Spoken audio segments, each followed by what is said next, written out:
This is Off the Break Podcast, presented by Silver Screen Insider. And we're here at Off the Break Podcast, your podcast dedicated to current movie theater news, operations, and insights from the people that book the movies.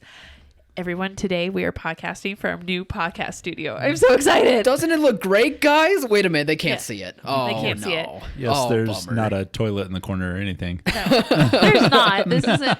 We've converted one of our extra workrooms into our new podcast studio, and it's awesome. We got it out of my office, and I added a napping couch into my office. So That's why this podcast is so late. She fell asleep. I am just gearing up for 2021. Oh, yeah. Brighter year, brighter future, Yep. brighter podcast. More naps, more energy. Yeah, it's cool. We got a window just like Good Morning America. We do have a weird wall window that just looks into the lobby part of our office. Yeah, Oh, when the show becomes live, then we'll have the audience to like hold Yeah. up signs, yay, Kyle, go Ken, or whatever but they it's hold like up. really it's high Julie's windows. birthday Yeah. today. We won't see birthday, their Julie. faces. We'll just see their signs above their heads. Yeah, Jordan Peele does suck. Yeah, he does. Those are the signs they'll be holding. Those are the true fans. Yep. The true believers. Yeah. So we're on our last podcast before the holidays. We will not be podcasting next week because it's Christmas, but we will be back the week after. I think it's New Year's, isn't it? 1/1. Yep, Yes. that's how Yeah, it works. we will be back. That's for how that. weeks work. No, we won't. Nobody works on New Year's Well, we Day. could do an early podcast. We'll be an back that early week. podcast? Yeah. Give the, give the fans what they want. We gave them the Yeah. window, the new Right. podcast space. We're gearing up to add video down the road, people. It's down happening. the road. It's And gonna you'll actually happen. see the space that we have. Yeah, but I have to paint it and decorate it and Yeah, fluff it up. I've got to do like 30,000 crunches and then we can. That too. We got to go on a cleanse. After we just had KFC and Yeah. quesadillas. In our new celebratory lunch in our new podcast studio. I feel the quesadillas in me. Those were thick. I might not feel okay. We'll see how this goes. It'll be fine. New year, new resolutions. Love You it. can watch our body transformations on camera. Going from all the flab to all the abs that we're going to All the have after fab. doing all those crunches Yeah. to get ready. Oh, yeah. OnlyFans / Off the Break Podcast.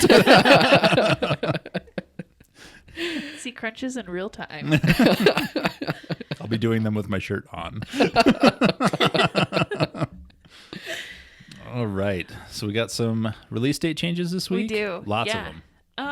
Yeah, we don't have to go through all these because a lot of them are way in the future. But the ones I really do want to highlight and note, Mortal Kombat from Warner Brothers moved out of January to April next year, April 16th, 2021.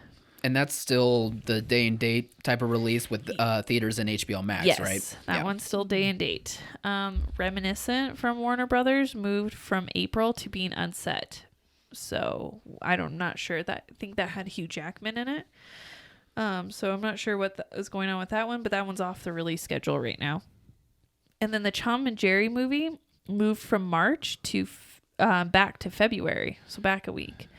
But Up a week? Back a week? Back a week, up a week, however you want to say it. Moved It in- went February 26th. from March 5th to February 26th. Moved into February, which is Yeah. great. We'll take anything I'll take sooner. anything in February. That one will definitely be a day and date experiment, and I'm not really surprised. I've said it a lot of times in the office. I'm just not sure who the audience for Tom and Jerry is. It's just such an old property. Blasphemy. Kids I love know. Tom and Jerry. Yeah. They're just going to have to promote the heck out of it. It's just going to be one of these like Rocky and Bullwinkle that they made in the 2000s when it's my from this gosh. same era Yeah. where it's a bygone era and they've just got to promote the heck out of it and make it something fresh. I don't even know if I would take our kids to this though. That's the issue. Like I don't think they would be interested. Give them some culture. It's the same. For our generation, it's almost the same as Space Jam though. Like Looney Tunes were that old. Yeah. And they brought it into the 90s, and now they're going to do it again this year. I loved Bugs Bunny. Yeah. Well, some people love Tom and Jerry, but they're going to have to find a way to tie it into new audiences. Yeah. You know, we had this issue with the Grinch 2 years ago now, where we didn't Right. see it as doing any business. And then it was really good. It was good because there was a 20-year time period where they put it in a new audience. They made it with Illumination Studios and knocked it out of the park. I don't see that happening with Tom and Jerry, though. Like, the trailer alone doesn't make it seem Although like they're Warner's- reinventing the wheel necessarily. It's Warner's animation. They're not bad. No. You know, they looks actually fine. have some decent animation. Yeah. That crazy mouse. The cat's going to catch him this time. You're going to bet money on it? Is there a line on it? And then everybody's talking about Jamie from Disney moved from February to now being off the release schedule. I was shocked. I didn't know if Disney knew what to do with that movie. That is Clearly, they still out don't. there for them. So Yeah, that was definitely a Fox title. yeah, Kind of in the realm of Love, Simon almost. but more pushing the envelope a lot more. I think. Yeah, for certain markets and Yeah. demographics, for sure. So I'm not surprised that's unset because I think they don't know what to do with it. They can't put it. I don't think that's going to be a Disney Plus movie. Oh, no. God, no. They could maybe do it on Hulu, but I don't think their day and date streaming strategy, I don't think involves Hulu. I think it just involves Disney Plus at this point. So I don't even... Yeah, I guess that's true. I didn't really think about if they're going to do the same thing for Hulu releases. I mean, I guess I've been assuming that Hulu is the question mark of what to do. Like, New Mutants, could that have been on Hulu? Maybe, who knows? Everybody's talking about Jamie. Well, maybe not. It could be on Hulu. but maybe it's because Disney doesn't own 100% of Hulu. They own the majority, but they don't own 100. So I'm sure they Right. don't want to debut anything on Hulu that isn't worked out previously or comes from somebody else. That's So possible. I also wonder if they have contracts within these movies that they can reverse. Like, it has to be a theatrical release. I don't. Yeah, and you don't know if they do or not. Yeah. Like how, because I don't think it was ever an issue. I think it was always an assumption that things would go theatrical until really this last year, maybe a couple years before. Yeah, But for sure. and then let's see, Chaos Walking from Lionsgate. That's the Tom Holland one. Tom Holland, Daisy Ridley, led sci-fi movie. That moved from January to March of next year. Nomadland moved from February to March, and then The Marksman was dated on January 15th. Yeah, that's a Is that Liam Neeson. Briarcliff? Yeah. Briarcliff, Liam Neeson as a rancher fighting off a Mexican cartel, and it's PG-13. This is a Really? perfect January movie. Oh, that'd be great. Yeah. Because right now we're looking at nothing in January. Everything moved off of January. No, that's Yeah. going to play everywhere that's Yep. open. That'll be good because we'll need something. Because we'll get into it in the booking strategies. But man, 3 weeks of Wonder Woman, News of the World, and the 4th week of Monster Hunter, and you don't have anything new. There's nothing to back it up. Yeah. And Yeah. they found the perfect spot for this. Yeah. I'm seeing a trend where Liam Neeson is saving the theater industry. Yeah. He's trying. If somebody would trying. Keep cranking them out. Someone has to do it. Yeah. if some Armenian gang would just kidnap it, he would take care of this in an hour and a half. Land from Focus is now in February, and Zola from A24 is June. I'm not sure what that one is. Yeah, these are brand new movies.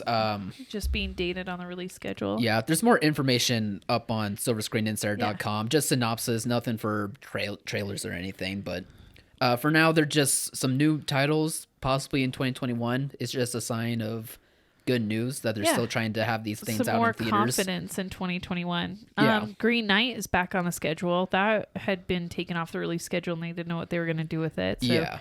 that's from A24. That's pretty upscale Arthurian legend movie. Yeah, I'm excited about that one. It looks really cool. It's Looks- A24. Definitely looks weird. It's A24, so it's going to be weird. It's going to be a weird story. It's going to have a weird ending. Yep. But Something will be on fire. But it looks cool. Like the whole aesthetic of it. Yeah. The trailer looked awesome. And Dev Patel is starring in it, so Yeah. he's So a good actor. So those are some changes to the release schedule, and it just a lot of movement in 2021, but nothing going off completely. Except for this, everybody's talking about Jamie, but I'm not surprised that Disney doesn't know what to do with that yet. No, I mean, it's possible even Fox could have had some issues, promoting Right. this thing. I mean, they did fine with Love, Simon, so I guess it's possible Just- that it wouldn't have been bad, but Not gonna work in every market. no. There's very few markets, and they're probably all the big ones that are closed right now. So I can see that not really working. So as far as booking strategies, yeah, we're really excited. We've got Monster Hunter opening today nationwide. We will have Wonder Woman, News of the World, Promising Young Women, and a Pinocchio movie next week. So, I mean, that's like 5 titles and over Christmas. Unfortunately, we're going to have to hold it for Christmas, the New Year, for second week of January. Yeah. Maybe third week of January. Mm-hmm. You know, January's looking, except for this Marksman, January's looking pretty lean. I mean, there's nothing there. So what you open at Christmas, you will hold through January if you're going to remain open. Yeah, and this trend's probably going to continue for, I don't know, maybe another month or two as of now. We just don't know how things are going to look with how the vaccine's just going to be pushed, how states are going to be able to reopen their movie theaters. So it's possible, you know, The Marksman could be the movie from January all the way until, middle of February, it might be the only title. I think you're not going to really see the industry or the release schedule really come roaring back till March. I think right now the March is our start point, and then, you know, we've got James Bond in February or April. Yeah. Thank you. In April, and I think that's really going to kick off a lot of stuff. So Yeah, the other one I wanted to mention it comes out on Christmas Day, extremely limited, is One Night in Miami, which is the Regina King movie about Muhammad Ali and Malcolm X. It's not for everywhere, but it's going to play really well in diverse markets. Right. It's really going to be something that's there where we normally have our Academy Award nominated movies that have a limited release on Christmas. And then I think January 8th was when they were going to go wide with it and give you a week of exclusive before it goes to Prime. Wasn't there also The Dissident? Who was that from? That's Briarcliff. That's a documentary that'll probably be... that's at Christmas as well. That's on Christmas Day. That's going to be nominated. I read the synopsis incorrectly last time we talked. It is a liberal take on the Jamal Khashoggi incident. Right. I thought it was the other direction, which seemed a little confusing That to makes me. a lot more sense. Yeah. That's why I was so confused. I was like, that's what that movie's about? Again, if you have 14 screens, 16 screens, you need new things to play. You do. And you need things but to hold. And you might think about holding off on a few of these to refresh your slate in those couple weeks in January, like I was talking about, because there's nothing new. So, I mean, if you can't get it in on Christmas, don't feel like that's, you know, you want to take away a Wonder Woman or News of the World screen to get these things in. You will definitely need to play them off the break in January. Yeah, and we've seen the same trends with the box office rising at New Year's, falling off the next weekend, and then continually going up, or at least having some marginal growth during these weeks leading up to Christmas. And hopefully it's the same this year, where Christmas weekend, New Year's weekend are big, but with New Year's Day falling on a Friday, that's a perfect day where nobody's working and theaters can be open and you can really cash in on that day. The only issue is the film companies are probably going to be closed. I don't know what their plan is yet. It's still a little early. I'll find out next week. But some of the times in the past, they've been closed Christmas through New Year's. And so trying to book something for that is adding difficult if they're not around. Yeah. But you've got as good of a slate as we can ask for right now. Right. We 3, Monster Hunter on the 18th, and then Tom Hanks and Wonder Woman on Christmas Day. You've got 3 major releases that will be on screen.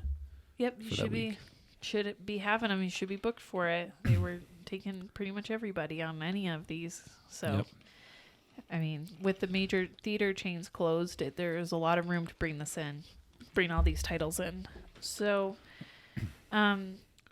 just kind of looking forward, I always like to plan a couple weeks ahead, and I've definitely got my Christmas and New Year's slate booked up. You're holding, but after that, it looks like to me that I'm just not as interested in bringing in repertory content. So I think at this point it's pretty played out. I'm not looking to supplement too many schedules with repertory at this point. I think at a certain point we've kind of got to move on, and either you have a blank screen or you have new content. But I don't know how well supplementing repertory is going to work moving forward into the new year. I just don't foresee it being as viable as it was early in the pandemic over the summer, when it was kind of this new thing and we just needed product on screen. Now it's like, what should we even have the screen open? Or even before the pandemic, where we had places that would play classics, Gone with the Wind and Yeah. Goonies or whatever, they'd have a special week or showtime set up for that, would play it, and we'd see decent grosses. Right. But that wasn't the case this summer, and it's not going to be the case moving forward, I don't think. I don't think so. Plus, you've played everything. You've played all the most well-known stuff. That's what I'm really struggling with, too, is even if I wanted to put something in, I'm not sure what's available because right now, Harry Potter is going to be out of release in 2021, and Lord of the Rings will be out of release in 2021, and there's a few other big Those were great screen suckers to were. fill up screens. Oh my gosh. You could book 6 weeks on Lord of the Rings and Yeah. Hobbit and 8 weeks on Harry Potter. Yeah. And it's like 2 months of screens, done. And we did do that, and some did better than others, but that's not going to be an option this next year. So if you weren't open during the pandemic, and you need to get open now, that's not really going to be an option for you. Fast and the Furious 1 through 35. Yeah, I don't know what Universal's going to do with that. Yeah, definitely. I don't think they know yet what they're going to do with that.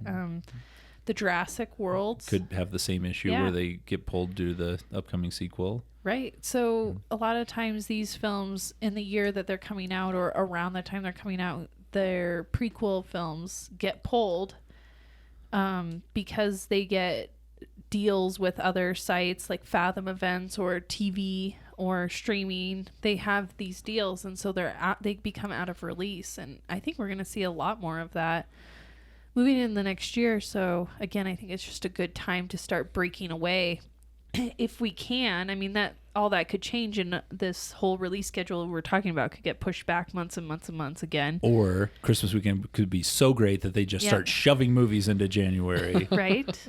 We've got Connected. We've got Quiet Place Part 2. We've got Top Gun coming out 6 months early. Yeah.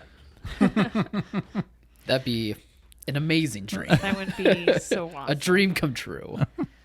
So yeah, I'm not really looking for a lot of repertory titles. I mean, there's still stuff out there. I never played Lethal Weapon. That's kind of one on my books that I do want to add in a few places. It'd be kind of a fun film to add in there. Disney's going to have the first Alien movie available, Emperor's New Groove. But remember the Titans? But I feel like these are B and C level. These are way backbench, deep, maybe even practice teams. You're calling Alien backbench?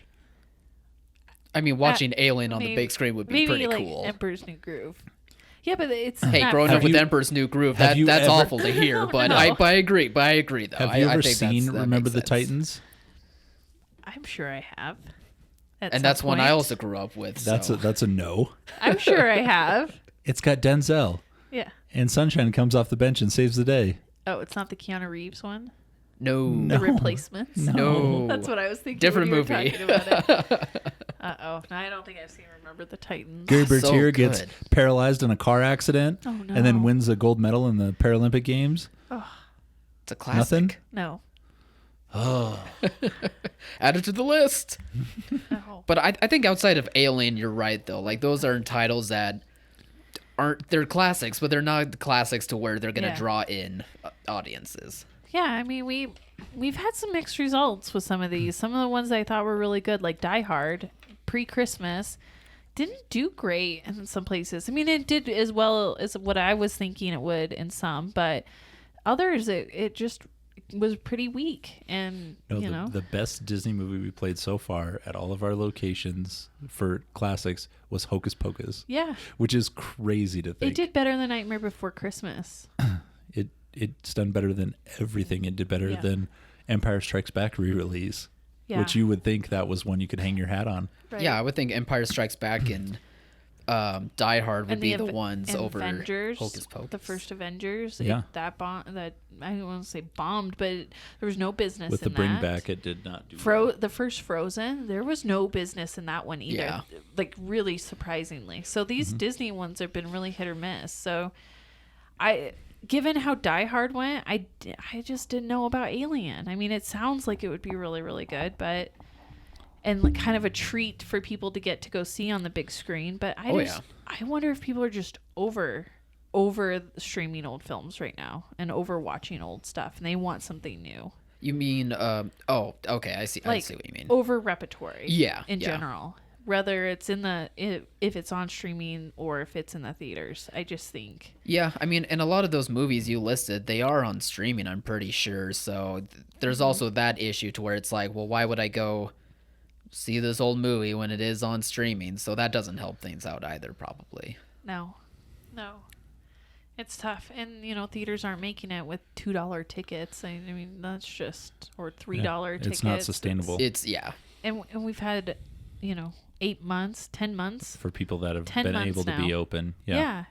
For some people, it's been 10 months of discounted repertory product. You just can't go too much longer with it. So that's kind of a big change that I'm looking at. I'm really looking at for my clients for direction on that, because I just don't see us supplementing too much. There might be more screen closures rather than trying to just find something for those screens, which is a departure from when we first talked in the pandemic. We were trying to Get just keep options. screens open. Yeah. And now it's like I don't know if it's worth living through that again. Do you think we could go back to repertory once we start getting holidays again? Because that was I mean, I know that we were saying like Frozen during Thanksgiving and Christmas wasn't viable, but like, do you think that'll probably be at least a bit helpful? Like for Valentine's or St. Patrick's Day? There's not really any great like summer vacation movies, but I mean, there's not movies really tied into those holidays that are big business. Sure. Yeah. Okay. Yeah. I mean, there's the string of New Year's Day and Valentine's Day Classics. that they release, but there's you can definitely tie in a set of romantic movies for Valentine's Day, or try to figure out something if you want to keep those screens open. There's films available. Oh yeah, and we can find something for sure. And I would come up with something if your film team can asked, advise on something. But what we're fit. finding with the repertory is that it just takes more than playing a film that people are aware of. Like, you've got to create an event, a promotion, you got to market it. It's just so much more time, effort, and actually resources to play these for dwindling results back. Yep. Like for lower grosses, and that's just tough. Yeah. So, I'm not going out and exerting too much effort on that front. Although if that could always change, and we'll be very mindful of those changes, and if we need to come up with something, we will. But yeah, absolutely. That's kind of different. Oh, as far as the new stuff too, we need to mention that ComScore, the gross reporting site, is going to be hiding the national grosses for Monster Hunter from Sony and Fatale from Lionsgate. So, just know that on SSI, our national grosses are not going to be complete on that, and they may look funny because wonderful. Yeah. Love it. I know. It's so frustrating. We've spent so much time and resources being able to pull this national gross information, and then nobody gets it because the studios are hiding it. So that's kind of unfortunate. We won't truly know how Monster Hunter has really done this weekend.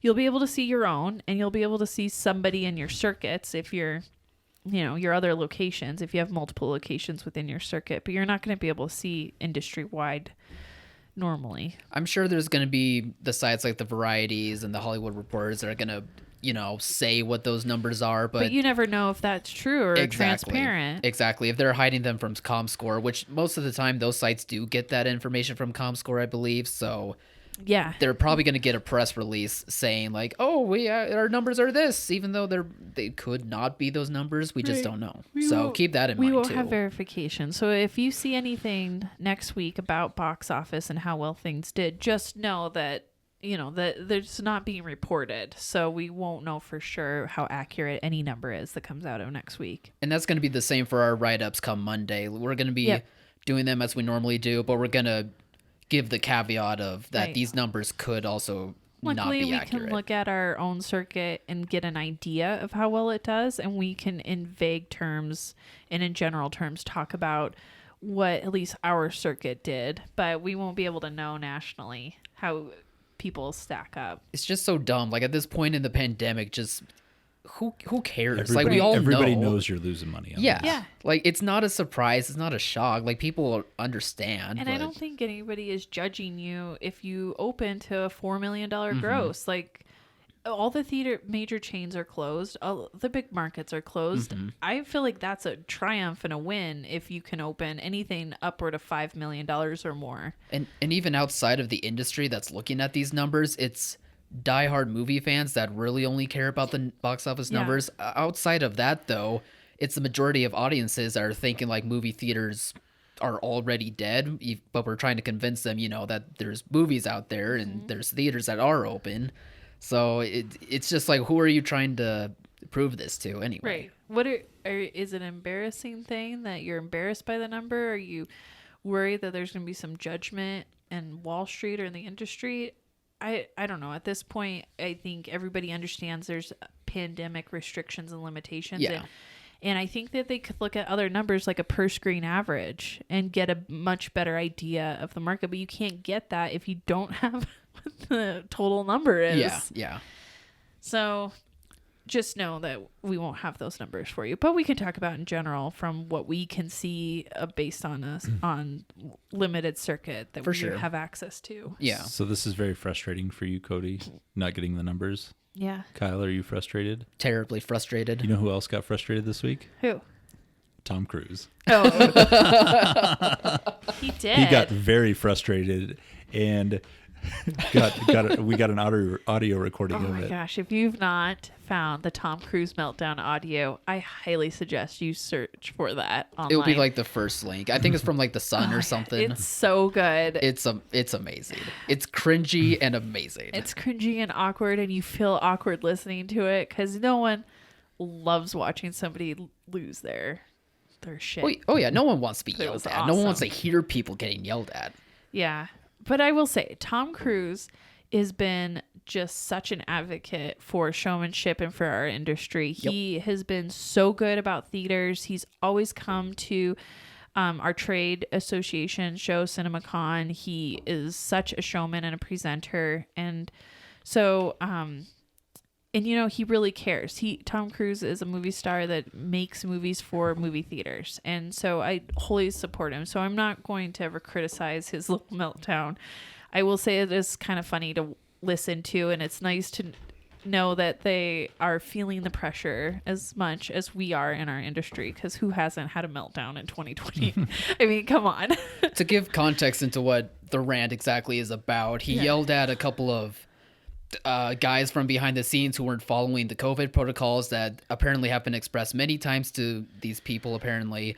And so finally he just had to really light it up to them, and it was just yelling at them about being like, these decisions that you're making when you're not following these protocols have consequences, because there's people who are trying to have jobs right now, and we're creating jobs as, when it comes to making a movie. So he was yelling at them, yes, but I think there was like good reason for it. I think he had legit points. Yeah, for sure. And they didn't come across very well in his yelling rant. It did turn into a kind of that 2020 meltdown. I think he that just we've had. he needed to get it out. Like it was building up, and that was just the tip of the iceberg of what he was feeling emotionally, and just the stress. We're all under it. I mean, when it comes to, spending millions of dollars that aren't yours, but it's from, studio heads and Wall Street who are calling you every day, making sure, hey, is your movie still being made? Are we going to get money? Blah, blah, blah, blah. And just carrying the idea of that the crew's lives and their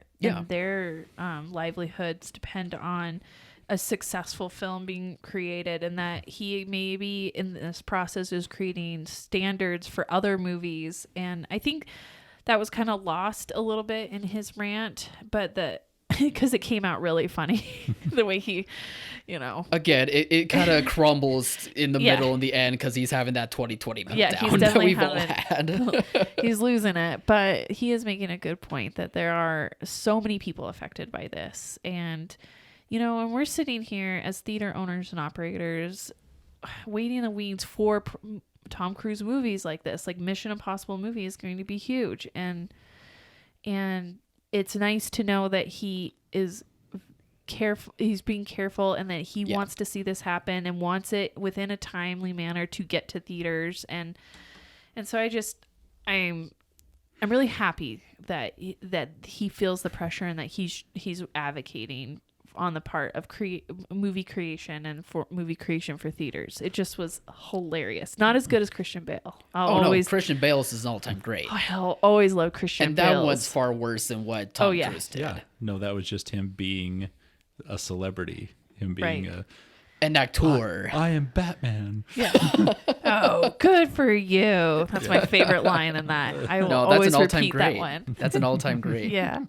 Tom Cruise didn't have a good memorable line, and his came from a place of probably like actual stress and pressure, not like this perceived like, you got my lighting.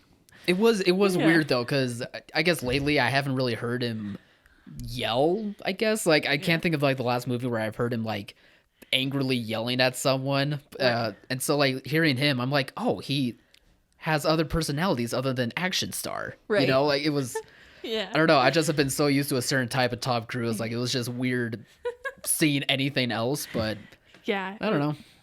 It was crazy. Was there anything in it memorable that you picked up on? It was everything you expected it to be. Yeah. I mean, yes, it came from a good place. We all agree with that. It also came from like a megalomaniac but it place. came from a crazy place. Yes. Yeah. I would love to see the video of this with him like pulling on his hair, like loses his Stomping mind. the spittle ground. coming from his mouth. Oh yeah, kicking so the, much like spittle. super high karate, kicking the air Yeah. because he's frustrated. Punching the air. Yeah, firing off his fake gun. Oh. Listen to me. You know, it is 2020 in a nutshell. Like everybody, Oh my God, yes. everybody is trying their best, Right. and it's frustrating. And he got frustrated, and it finally popped off. Online. The valve broke. Online on like Twitter, there was so many people that were like, he shouldn't yell at people like that, you know? Like, and I was like, well, one, like if someone's not following the rules multiple times, like you do kind of have to lay it on them. Like it's not like a thing where he's like, get me my coffee, you know? It wasn't like that type of out. thing. He And didn't two, go it's a meltdown in 2020. We've all had those, whether it's at work or somewhere else. So like, I had a meltdown the other night because we're at the end of the year. We literally have less than 30 days. Like I can see the end of 2020 on the horizon, and somebody stole our credit card. oh no. We had to get it canceled and new ones redone, and it's just like a $1,400 Airbnb. I like go upstairs to Ken and I'm like, okay, honey, are you planning something? Like, should I know? And he's like, no. And I'm like, uh-oh. Crap. Uh-oh. Fine. and it was an Fine. Yeah. And it was an Airbnb in Canada, which we're not allowed to go to right now. No. It was Canadian Airbnb. I thought those Canadians were better than this. That's my worst nightmare is to get like my credit card information or like my identity stolen. Hasn't happened to me yet, luckily, knock on wood. Knock but that on is wood. my biggest fear. I luckily found it right away on our credit card statement, Yeah. but I was just like, oh, 2020, like really? So really? close. So close. I couldn't just get to the last like 2 weeks of the month. No, I have to be calling the credit card company after hours to try to get that done. Yeah, and Cody still hasn't found out about my secret family going on vacation in Canada, which is awesome. Phew. Well, it was so Dodged the funny. bullet. I saw it at first. I'm like, oh, because Ken's so wonderful and will surprise me with such great things that I. Despite what you hear on the podcast. Yeah, despite He's his actually a great torturing me guy. with old films, he is very like wonderful and sweet and loving. And so I thought I might be messing up a Christmas present if I bring this up to him. So I had this war with myself. But I'm like, Canada's but it's so- closed. Yeah, and it's so much money. So- Like he should have talked to me before spending 14, which is Yeah. half. So it was like more like $3,000 Yeah. almost. So yeah, it was not him. It was not him. It was somebody else. Someone else trying to give you a surprise. Yeah. It was a double secret surprise. Yeah. There's a The guy Canadian seemed trying. really nice on the phone that I gave my credit card number to. Right. I'm gonna surprise your wife with this trip. Oh, okay. Yeah, sounds good. Do you need the digits on the back too? He's like, yeah, sure, throw them in there. Yeah. Extra, just for some extra security. Here's my social security number. Yeah. Right. I just really want to prove it's me. I gave him mine, all of our children's, my parents. Just wanted to make sure he had everything he Emergency contact info. Exactly. needed. Yeah.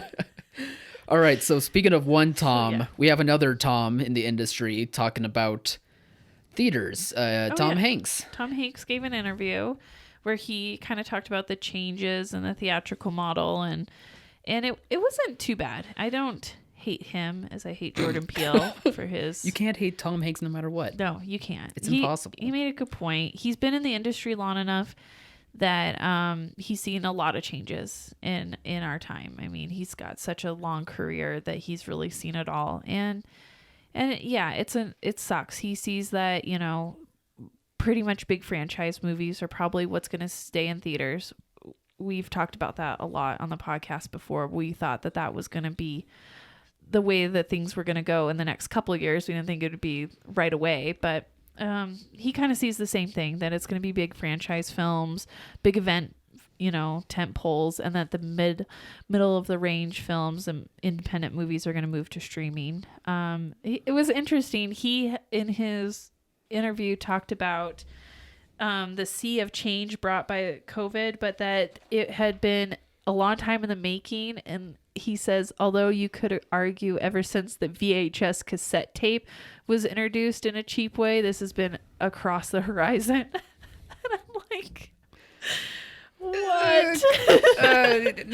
You didn't date yourself at all there, Tommy. Yeah. So what movie to make again? Oh, World War II drama. Oh, okay. Yeah. VHS. Aside from that quote, I have nightmares about the Betamax. Well, there was a time where the people were really freaked out about home video, and then it was going to take over theaters. And then there was a time where people were really worried that TV was going to take over, and the theaters survived all of those. The television. Yeah. But now, I mean, streaming is really probably the first time I feel like there's a real threat to our industry and model, because the studios have always wanted to go direct to consumer. They don't want a middleman. They don't want to share anything with anybody. They want to go direct to consumer. And so technology has enabled them and enabled consumer behavior to get closer to that ideal. So you mean the VHS technology or the streaming technology? No, yeah, exactly. Like, it's the same thing that we've all been saying for a while too. It just happens to have come upon us faster. But, you know, it's still possible for the theater industry to thrive. It's just a matter of changing the landscape and how we go to the theaters and how we want the experience of the theaters to feel, which also shows his age as well, because he was mentioning last year when he was seeing Rocket Man that he was spending $27 to see the movie, but at the same time, you know, he was being served food. Like, waiters were asking him, like, do you want cheese on your nachos? And he's like, who are you? Like, I just want to watch the movie. Like, right. So get off my lawn. Yeah, it kind of like that, but basically it's just showing that the theater industry does have to change in those sorts of ways. Some people may not like that, you know, in the age range that Tom Hanks is at, but since there's a new generation who really loves streaming, they also want the feeling of an experience, and also that instantaneous feeling instantaneous service within a movie theater experience. Yeah, no, that part of the quote of his interview was interesting, because there's just been so much consumer pressure to move to that kind of model. I want beer and wine, and I want to be served, and I want nice food, and I don't want to get out of my seat, go to a concession stand. I want to hit a button and make an order. And put yourself in that server's shoes. You're in a theater. You have someone who's a multi-millionaire sitting in a seat.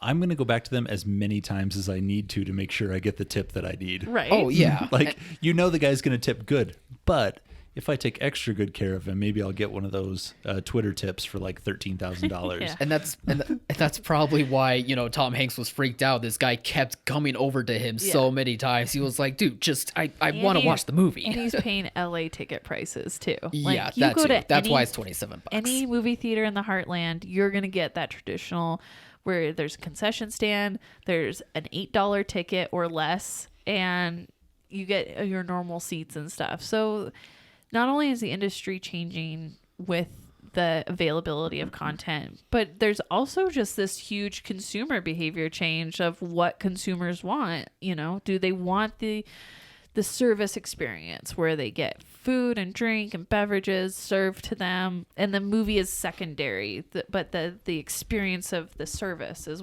why they went. But even though that movie is secondary, it still is going to be those blockbusters, those franchises, or even, you know, something to the level of we were saying offhandedly, like The Greatest Showman. Yeah. Before making this podcast is a good example of a movie that it could still be that secondary experience within the theater. Yeah, I said that a film, it doesn't have to all be franchises and sequels and stuff. It just needs to be a film that can speak culturally to audiences in a current voice. So something that captures the zeitgeist, and that's so elusive. Like that, if they knew how to do that every single time, I mean, that person would be super wealthy. Like they would own this industry. Studios would also be a lot better at keep putting out movies than they are right now. Oh my gosh, yes. So, I mean, you got to give the opportunity for films in that mid-range to become that. Yeah.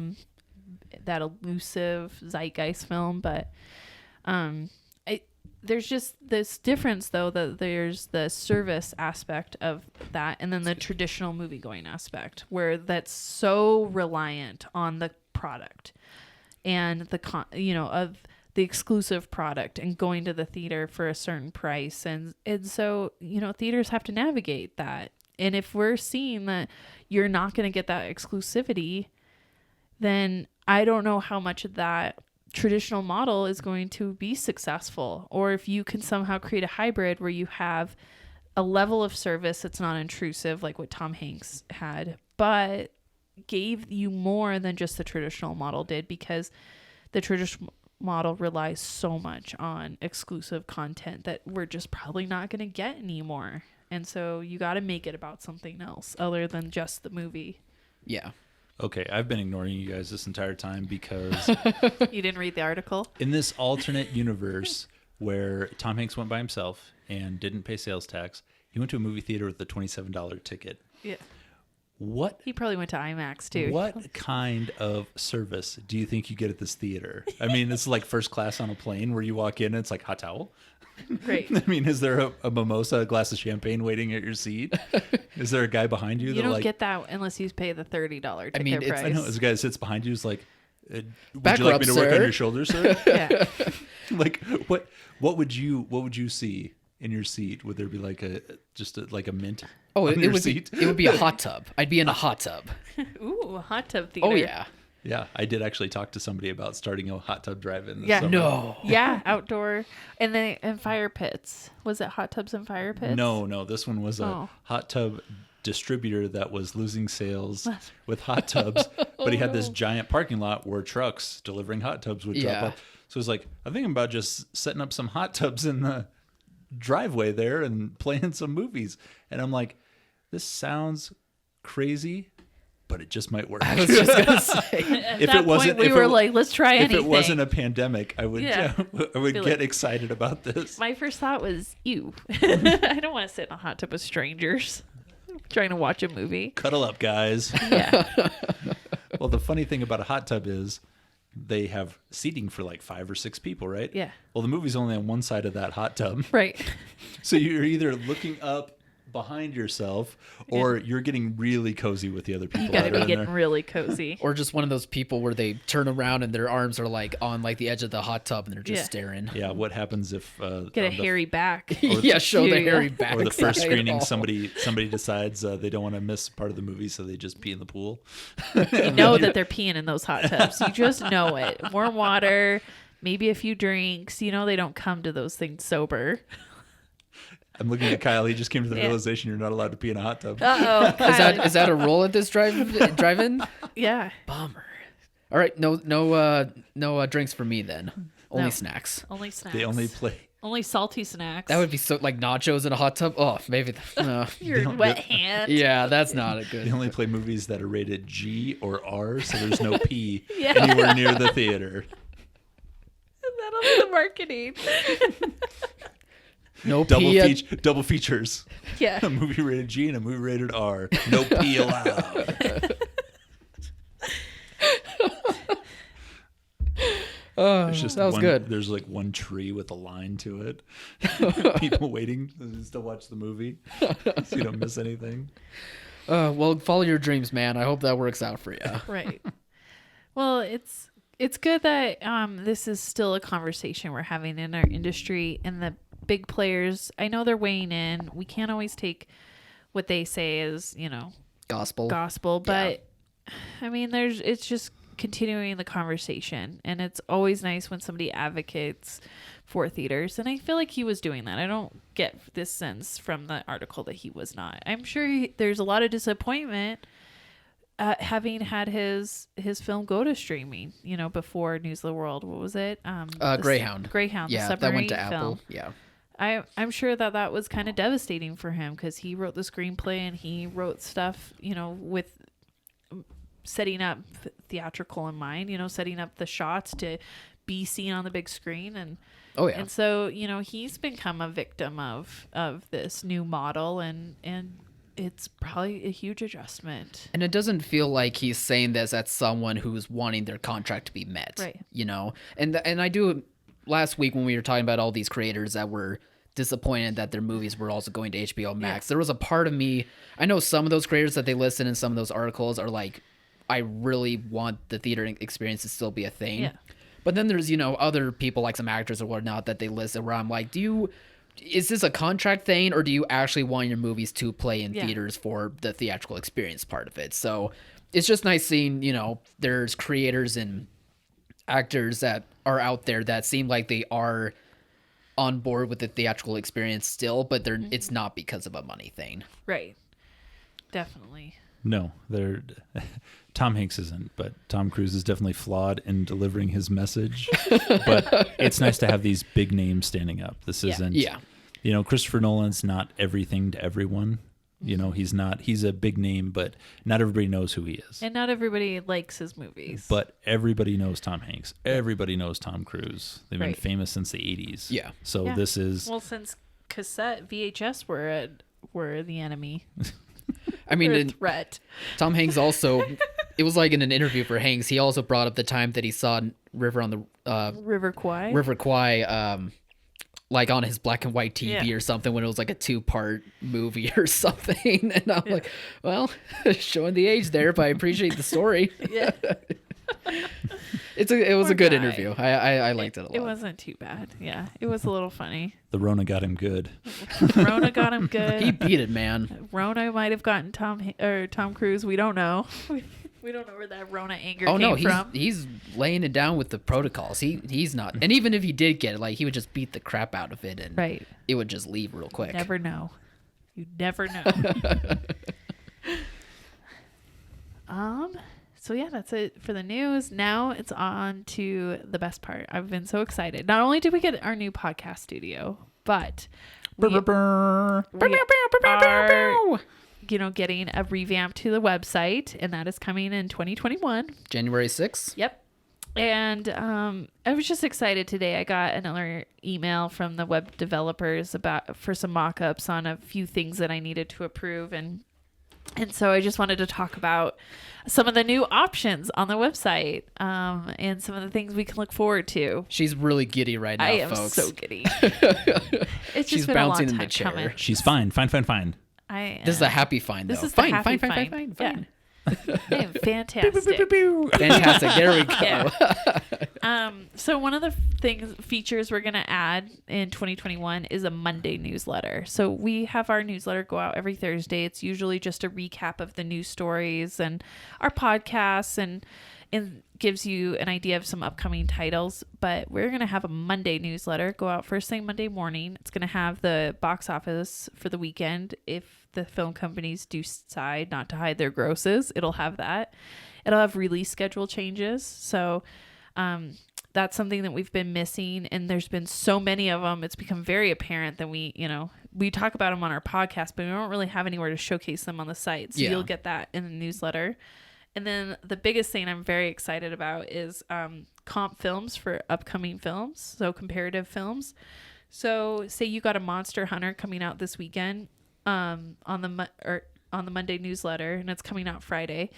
we would have Monster Hunter and then 3 films that we think are close to what Monster Hunter could do, and they would have the opening weekends and the cumulative grosses. So you can get an idea of what we think a comparative film could be for, something like Monster Hunter and stuff. So that's going to be really fun. Just a beautiful snapshot of what to expect in the coming week. And then we'll still have our Thursday newsletter. Yeah, these newsletters are just basically going to be helping you prep for what your weekend as a movie theater is going to have happen, and then what it looked like after the weekend ended, and as well as seen as what could go on down the road in that next week. Just a little tidbit of something nice in your inbox every Monday and Thursday to just give you a reminder about what's going on in the industry. So I'm super excited about that. Yeah, and it looks awesome. It does. It looks so good. The mock-ups did look great. And then we will be on the website having pricing change. So we're not increasing prices, just so anybody knows. We're not looking to, raise prices in 2021. We're just looking at taking our fan level, which is a free level now, and putting that into a paid basic service. So you can get some of the options on the website that you couldn't even get now as a fan for free for a smaller monthly fee. So we will be getting rid of like the free version of the website, unfortunately, but we're going to move it. If fans want to upgrade, the service will be a little cheaper if you want to upgrade into a fan. Yeah, there's just going to be more things that on a fan tier can be brought to you. And at the same time, we have our other tier being Insider. The I believe Insiders. We're still calling it that. And that's going to have some of the stuff of what's available to you already if you are a subscriber right now. But there's going to be even more features that we feel like are for like that tier. It's not going to cost you anything extra. Nope. So all the Insiders stay Insiders. Doesn't cost you extra, and you're going to get access to all these new features. Yep. And then if you're out there and you're struggling or you find you don't need all the features, we will be offering the fan level access for a smaller fee, monthly fee. So you can get a little cheaper, just get the basic features and use it to what you guys need. So we're really excited for that. Anybody that upgrades will get a free access to the OnlyFans account. Yeah. Watch us have those 30,000 crutches. Yeah. With shirts on. You're welcome, everyone. Yeah. And then another fun thing we're implementing is we've always had the ability to have the movie database have different views. There's what we call the list view, which is the release schedule where films are, like bam, bam, bam down a list. And then there's been this in release order. In order of release. Yeah. And then there's been a grid view, which goes by studio and weeks. So you can go look at a studio and then see down just in that studio what is coming out, in the weeks going down. Well, and then we had a whole separate page that was the Insider's Almanac, which was our calendar, So you could have added events to the calendar. You can customize the calendar and then you can filter out different things on the calendar, and that has always been there. But I think to make it clean it up a little bit, we're going to get rid of the Insider Almanac page and put that calendar as a view on the matrix, because that's really what it is. The movie database, it's just a different view of the database in calendar view. So after we launch, you'll be able to see be able to choose between a list view, the grid view of the studios, and then the calendar view. So yeah, basically the same sort of thing in each of those different types of views, but all the data is still the same. It's just how do you prefer to view it? Do you like a list? Do you like a grid by film company or by studio, or do you like a calendar? Just as your own personalized calendar. Yeah. It'll just be easier. Not flipping back and forth between different pages, and instead it'll just all be in one convenient space. Yep. Isn't technology amazing? We used to send out a magazine. We may bring that back. Who knows? 2021 might get We're going back. Really 2021 feisty. is the year that paper comes back. Yeah. I'll be the Don't call centerfold in it the a first comeback. edition. after your OnlyFans crunches. Ken's Crunches journey. Yeah. Maybe before. We'll see how it goes. We'll just have an SSI magazine, and it'll just be Ken on the cover, like Oprah's own. Yeah. Just him every single month on the Let's cover. just make a Ken calendar for 2021. Just a different picture. Ken. He just gets skinnier Ken's- as the year goes. Watch the process unfold in 12 months. Hopefully it goes that way where he gets skinnier. Maybe that'll be the 2022 calendar. Yeah. We'll take his progress each month. Yeah. Like, here's Ken in a 38 waist. Ugh. Excuse me while I throw up thinking about myself. Well, while Ken's doing that, is there Hey. any other feature that we can add on? I would love a calendar. I get it every day, people. So wonderful. My life is blessed. That guy that scheduled your trip with our credit card, he's also shooting a calendar. He tried- thinks I can model. Yeah. I tried to move away from this, folks. I tried to pivot. I'm sorry. I thought I could make it. I thought I could make it out of here with you all. Have but you ever turned really quick and then hit your head on a cupboard door? Many That's what times. just happened. I'm pivoting. Ow! Not so fast. All right, Kyle, what was it that you were saying? Well, I was just saying, is there anything else that's coming to the website that we should highlight Oh my other than the gosh. calendars and the magazines? So Monday newsletter, the calendar is changing. It's going to be an overall just color changing, cosmetic change. It's just going to look new and modern. And then we're going to have a new page called Box Office Trends. And we'll definitely talk more about this page as we get closer, but it's going to have your top 15 grosses, breaking down the grosses of the weekend if they get reported. And then my favorite feature, which looks really sad now because I was not anticipating a year with no grosses. a pandemic. A of sorts. pandemic. But there's going to be this really awesome chart that shows, it's a 52-week chart that'll show what the box office was each week over the last couple of years.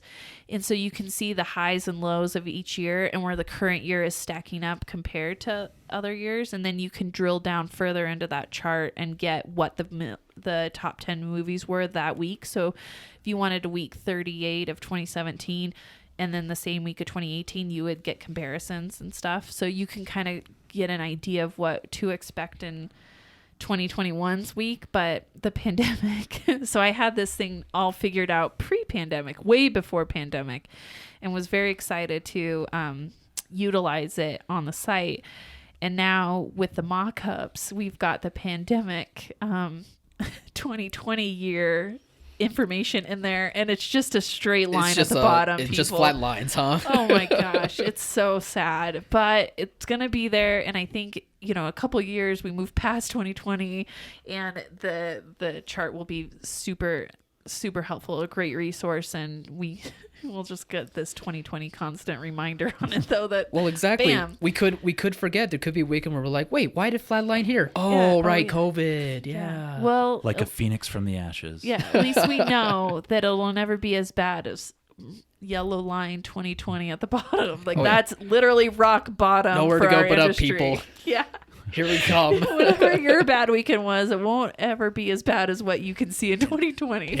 Anybody that was ever mad about Arctic Dogs or The Replicant with Keanu Reeves, All of those bombs. all those monster bombs, would give anything for a C-grade Keanu Reeves movie right now. Man, I wish a movie would bomb in my theater right now. Whew. An animated movie from a film company you don't remember hearing about. Like, Yeah. we'll take it. We'll take I it. love it. It's wonderful. No, it'll definitely offer some perspective in the next couple of years. That's for sure. That's what we're bringing to the table. Yeah. Analytics and perspective. No, and then that page will also have critic scores. We're going to start trying to accumulate the different critic scores because pre-pandemic that was becoming a major factor in success of films, especially for some people. Like in some areas, a Rotten Tomato score could make or break a film regardless of what it did nationally. Oh, it's a religion at this point. Yeah, in your market, it made sense. So we want to be able to have those scores for you super handy. Anything you see on the box office trends page will also be available in the movie database and any other place that the movies come up. So you'll be on the newsletters, it'll be on this trends page, it'll be in the database. I mean, it'll be super easy to access anywhere. So yeah. But yeah, those were becoming more and more important. So we're going to start accumulating those scores, and we're going to have our own SSI, what we call the butts and seats score. We're going to have our own score. Give you How likely give you is this film take to on put it. butts in seats? Yeah, the BIS score, butts and seats. So yeah, we're developing our I give own this film score 6 right now. cheeks. The analytics you need for $25 a month. What happens if we have to give a film 5 cheeks? Uh-oh. We never want to go there, Ken. Yeah. Don't There'll speak never those be things odd into number existence. cheeks because we can't have a half a cheek. So that person's not sure. Not quite Yeah, sure. They're not like, quite I sure. could leave. I could go. That could also be a fart escaping. We just don't know. Oh, jeez. Back when that's what you had to worry about in a movie theater. Oh my god. Sucking out the farts out of your chairs. Is that something you're familiar with? I think that's a real thing. Fart dust. Fart dust. Yeah. Well, speaking of fart dust, have you seen Cinderella, Cody? I don't know what those connect to, but I just want to know. No. Kyle with the hard transition. No. I really don't want to watch anything at home anymore. I mean, they're all the time. In the evenings, I've really gotten into listening to jazz music, light, cozy jazz on Pandora. And Does it calm you? it does, actually. And then I have Whatever my works. cocktail. It's very Mad Men 1950s in our house in the evenings. Yeah, see? I mean, without all the misogyny and the stuff. So just the cocktail and the jazz music. All right. No smoking. I have to ask for the people. Yeah. I know what misogyny is. What's misogyny? It sounds fun. You would think it would sound fun, wouldn't you? Misogyny. Misogyny. Just a swanky way, like Versace. Yeah. It's a luxury. Your misogynistic but in Jimmy Stewart's voice. Luxury brand of sexism. Not in our house. Not in the evenings. What a way to end 2021 or 2020 for us. We haven't even started 2021 yet. No. Oh man. No. But I'm looking forward to it though. There's good things on the horizon, people. Yeah. Nowhere to go but up. Ready to get back on the horse We are. with Liam Neeson on 115. The Marksman. Can we get on the Tom Hanks horse first next weekend? I'd be down. I'm good with that. Yeah. Good old Western. A good old Western. Good old Western. Lots of misogyny. No, not then. All right, Kyle, let him have it. Yeah. All right, everyone. Hope you had a safe year. Hope you had a pretty successful 2020, all things considered. Thank you for listening to this podcast, as always, of course. Right. Please check us out on silverscreeninsider.com or on any other podcast platform. And if you are a theater owner or manager trying to make their way through what we've got this year and hoping for better things in 2021, we're going to be here with a new updated website and with the podcast. So check us out there at silverscreeninsider.com. I just want to say thank you so much for listening to us this year. It's been tough, but it's been wonderful connecting with all of you and just knowing that we're all in this together. And it's just been so good. It's just been so awesome being able to talk to you guys and be able to, get it out there. 'Cause this really was a once in a lifetime thing that we have been going through this year. I mean, my dad's been in the business 40 years and he's never had anything like this happen to our industry. And so, it's just been awesome to have feedback from you guys and just to be here for you. It's been scary for us and you feel so isolated, but being able to talk about it on here has been awesome. And so I'm really glad I got you two guys here and Well, thank you. I can't wait for next year. We're going to be exciting. But Me too. Yeah, and to end this year, Feliz Navidad, Merry Christmas, Happy Hanukkah, Happy Kwanzaa, and Happy New Year. We'll see you guys in 2021. We'll see you 2021. Have a good one, guys.